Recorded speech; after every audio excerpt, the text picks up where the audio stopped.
Day, sabi ng mama mo, kausapin daw muna kita kasi busy siya sa kusina. At sabi niya, very good ka daw kasi lagi kang nagpe-pray bago kumain at bago matulog. Maganda yan. Thanks po, tita. Pwede bang malaman kung ano ang mga sinasabi mo sa prayers mo? Pinpray ko po lang na sana gulin po yung lola ko po kasi may sakit po siya. Oh, so kumusta? Sa tingin mo, sinagot na ba ng Diyos ang panalangin mo? Hindi po nga po, tita. May sakit po rin si lola. Ay, ganun ba? Makalungkot naman. Pero alam mo, Diday, meron ako nabasa sa Biblia na talagang nakikinig ang Diyos sa mga prayers natin.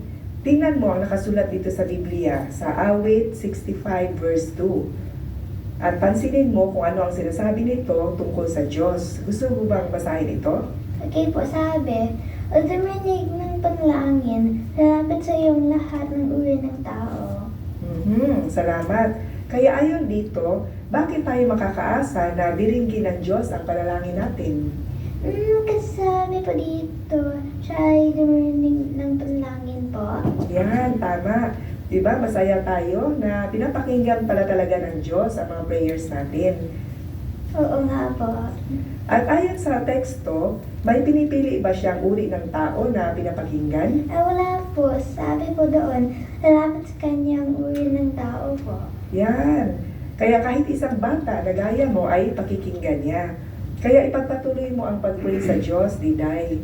Opo, at masaya po ako na nakikinig pala siya sa prayers ko po. Yan, maganda.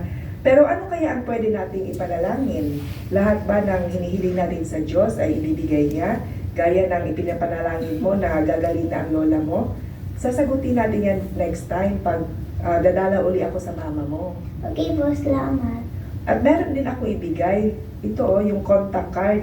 I-explain ko sa mama mo mamaya kung paano yan gagamitin. At magugustuhan mo yan kasi meron itong mga videos para sa mga bata. Opo.